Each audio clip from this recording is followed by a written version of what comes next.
ದೇಶದ ಅತ್ಯಂತ ಮೇಧಾವಿ ಪ್ರಧಾನಿ, ಖ್ಯಾತ ಅರ್ಥಶಾಸ್ತ್ರಜ್ಞ, ಭಾರತವನ್ನು ಉದಾರೀಕರಣದ ಹರಿಕಾರ ಎಂಬ ಖ್ಯಾತಿ ಪಡೆದಿದ್ದ ಮಾಜಿ ಪ್ರಧಾನಿ ಡಾಕ್ಟರ್ ಮನಮೋಹನ್ ಸಿಂಗ್ ಇನ್ನಿಲ್ಲ. ಒಬ್ಬ ದೂರದೃಷ್ಟಿಯ ಸಮಗ್ರತೆಯ ನಾಯಕನನ್ನು ಇಂದು ಭಾರತ ಕಳೆದುಕೊಂಡಿದೆ. ಅವರ ಆರ್ಥಿಕ ಉದಾರೀಕರಣ ಮತ್ತು ಹಕ್ಕುಗಳ ಆಧಾರಿತ ಕಲ್ಯಾಣ ಮಾದರಿಯು ಭಾರತೀಯರ ಜೀವನವನ್ನು ಪರಿವರ್ತಿಸಿದೆ. ಕೋಟಿಗಟ್ಟಲೆ ಜನರು ಬಡತನದಿಂದ ಮುಕ್ತರಾಗಲು ಕಾರಣ ಇದೇ ಗೌರವಾನ್ವಿತ ಮನಮೋಹನ್ ಸಿಂಗ್.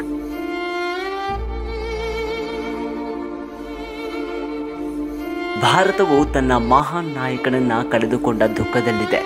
ಅತ್ಯಂತ ಕೆಲಸದಿಂದ ಬಂದು ಅತ್ಯುನ್ನತ ಅರ್ಥಶಾಸ್ತ್ರಜ್ಞರಾಗಿ ರೂಪುಗೊಂಡು ಭಾರತದ ಅರ್ಥವ್ಯವಸ್ಥೆಯ ದಿಕ್ಕನ್ನೇ ಬದಲಿಸಿದ ಸಿಂಗ್ ಇಡೀ ವಿಶ್ವವೇ ಭಾರತದ ಕಡೆ ತಿರುಗುವಂತೆ ಮಾಡಿದ ಖ್ಯಾತಿಯು ಇದೇ ಮನಮೋಹನ್ ಸಿಂಗ್ ಅವರಿಗೆ ಸಲ್ಲುತ್ತದೆ.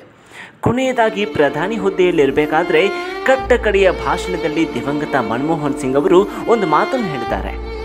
ದೇಶದ ಆರ್ಥಿಕ ವ್ಯವಸ್ಥೆಯು ಮುಂದಿನ ದಿನಗಳಲ್ಲಿ ಉತ್ತಮವಾಗಿರಲಿದೆ ಅಂತ. ನರಸಿಂಹರಾವ್ಜಿ called me and I met him. I said to him that the country is in great difficulties. It requires hard thinking. ನಿಮ್ಮ ಪ್ರೀತಿ ವಿಶ್ವಾಸ ನನ್ನ ಹೃದಯದಲ್ಲಿ ಎಂದಿಗೂ ಕೂಡ ಅಮರವಾಗಿರುತ್ತದೆ. ಇನ್ನು ಪ್ರಮುಖವಾಗಿ ಪ್ರಧಾನಮಂತ್ರಿ ಹುದ್ದೆಯನ್ನು ತೊರೆಯುವ ಸಮಯದಲ್ಲೂ ಕೂಡ ನಿಮ್ಮ ಪ್ರೀತಿ ವಿಶ್ವಾಸವನ್ನು ನನ್ನ ಕೊನೆಯ ಉಸಿರು ಇರುವವರೆಗೂ ನಾನು ಮರೆಯುವುದಿಲ್ಲ. ನನಗೆ ಏನೇ ಸಿಕ್ಕಿದ್ರೂ ಅದು ಈ ದೇಶದಿಂದಲೇ.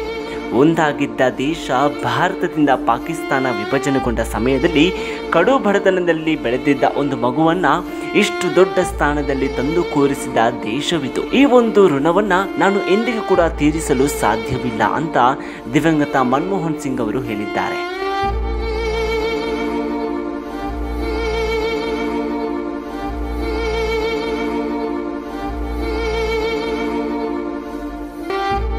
ಮನಮೋಹನ್ ಸಿಂಗ್ ಅವರಿಗೆ ಈ ದೇಶದ ಮೇಲೆ ಅಪಾರ ಗೌರವ, ಪ್ರೀತಿ ಇತ್ತು. ಆರ್ಥಿಕ ಭವಿಷ್ಯದ ಉದಾರೀಕರಣ ಪ್ರಾರಂಭವಾಗಿದ್ದೇ ಇವರಿಂದ. ಅಂತಹ ಮಹಾನ್ ವ್ಯಕ್ತಿಯನ್ನ ಭಾರತ ಇಂದು ಕಳೆದುಕೊಂಡಿದೆ.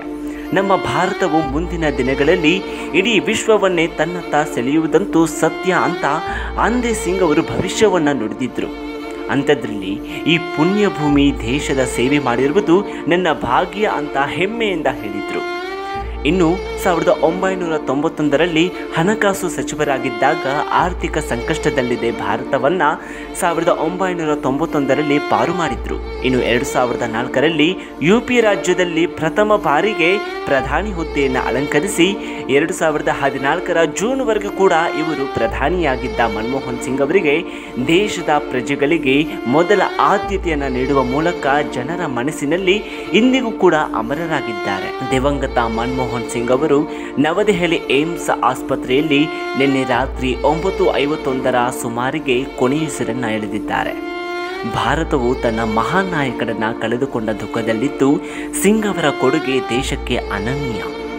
ಭವ್ಯ ಭಾರತ, ಸದೃಢ ಭಾರತಕ್ಕೆ ಬಲಶಾಲಿಯಾದ ಬುನಾದಿ ಹಾಕಿದ ಹೆಗ್ಗಳಿಕೆ ಡಾಕ್ಟರ್ ಮನಮೋಹನ್ ಸಿಂಗ್ ಅವರದ್ದು. ಮನಮೋಹನ್ ಸಿಂಗ್ ಅವರನ್ನು ಮರೆತರೂ ಭವ್ಯ ಭಾರತಕ್ಕಾಗಿ ಅವರು ಹಾಕಿಕೊಟ್ಟ ಯೋಜನೆಗಳು ಎಂದಿಗೂ ಕೂಡ ಮರೆಯಲಾಗದು. ಅದು ಎಂದೆಂದಿಗೂ ಅಮರವಾಗಿಯೇ ಇರುತ್ತದೆ.